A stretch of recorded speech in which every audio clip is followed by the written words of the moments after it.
എസ്തേർ അധ്യായം 4. സംഭവിച്ചതൊക്കെയും അറിഞ്ഞപ്പോൾ മൊർദെഖായി വസ്ത്രം കീറി രട്ടുടുത്ത് വെണ്ണീർ വാരിയിട്ടും കൊണ്ട് പട്ടണത്തിന്റെ നടുവിൽ ചെന്ന് കൈപ്പോടെ അത്യുച്ചത്തിൽ നിലവിളിച്ചു.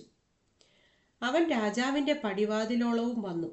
എന്നാൽ രട്ടുടുത്തും കൊണ്ട് ആർക്കും രാജാവിന്റെ പടിവാതിലിനകത്ത് കടന്നുകൂടായിരുന്നു.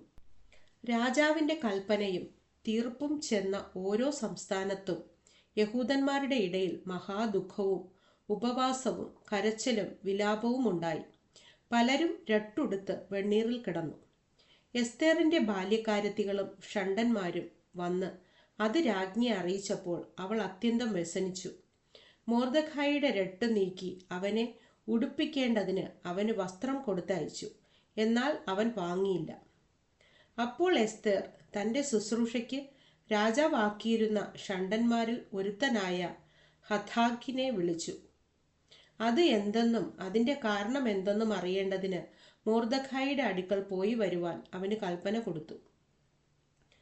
അങ്ങനെ ഹഥാക്ക് രാജാവിൻ്റെ പടിവാതിലിനു മുമ്പിൽ പട്ടണത്തിൻ്റെ വിശാല സ്ഥലത്ത് മൊർദെഖായിയുടെ അടുക്കൽ ചെന്നു. മൊർദെഖായി തനിക്ക് സംഭവിച്ചതൊക്കെയും യഹൂദന്മാരെ നശിപ്പിക്കത്തക്കവണ്ണം ഹാമാൻ രാജഭണ്ഡാരത്തിലേക്ക് കൊടുക്കാമെന്ന് വാഗ്ദാനം ചെയ്ത ദ്രവ്യസംഖ്യയും അവനോട് അറിയിച്ചു. അവരെ നശിപ്പിക്കേണ്ടതിന് ശൂഷനിൽ പരസ്യമാക്കിയിരുന്ന തീർപ്പിന്റെ പകർപ്പ് അവൻ അവന്റെ കയ്യിൽ കൊടുത്ത് ഇത് എസ്തേറിനെ കാണിച്ച് വിവരമറിയിപ്പാനും അവൾ രാജസന്നിധിയിൽ ചെന്ന് തൻ്റെ ജനത്തിനു വേണ്ടി അപേക്ഷയും യാചനയും കഴിക്കേണ്ടതിന് അവളോട് ആജ്ഞാപിപ്പാനും പറഞ്ഞു. അങ്ങനെ ഹഥാക്ക് ചെന്ന് മൊർദെഖായിയുടെ വാക്ക് എസ്തേറിനെ അറിയിച്ചു.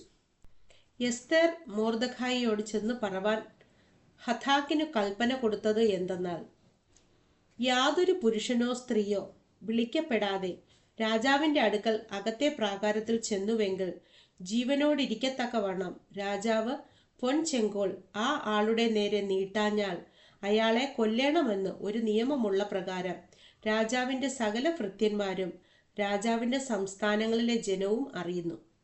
എന്നാൽ എന്നെ ഈ 30 ദിവസത്തിനകത്ത് രാജാവിൻ്റെ അടുക്കൽ ചെല്ലുവാൻ വിളിച്ചിട്ടില്ല. അവർ എസ്തേറിന്റെ വാക്ക് മൊർദെഖായിയോട് അറിയിച്ചു. മൊർദെഖായി എസ്തേറിനോട് മറുപടി പറവാൻ കൽപ്പിച്ചത്, നീ രാജധാനിയിൽ ഇരിക്കയാൽ എല്ലാ യഹൂദന്മാരിലും വച്ച് രക്ഷപ്പെട്ടു കൊള്ളാമെന്ന് നീ വിചാരിക്കേണ്ട.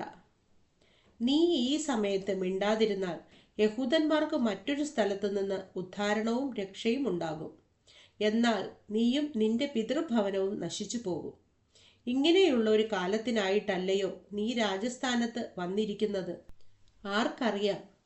അതിന് എസ്തേർ മൊർദെഖായിയോട് മറുപടി പറവാൻ കൽപ്പിച്ചത്, നീ ചെന്ന് ശൂഷനിലുള്ള എല്ലാ യഹൂദന്മാരെയും ഒന്നിച്ചു കൂട്ടി നിങ്ങൾ 3 ദിവസം രാവും പകലും തിന്നുകയോ കുടിക്കുകയോ ചെയ്യാതെ എനിക്ക് വേണ്ടി ഉപവസിപ്പിൻ.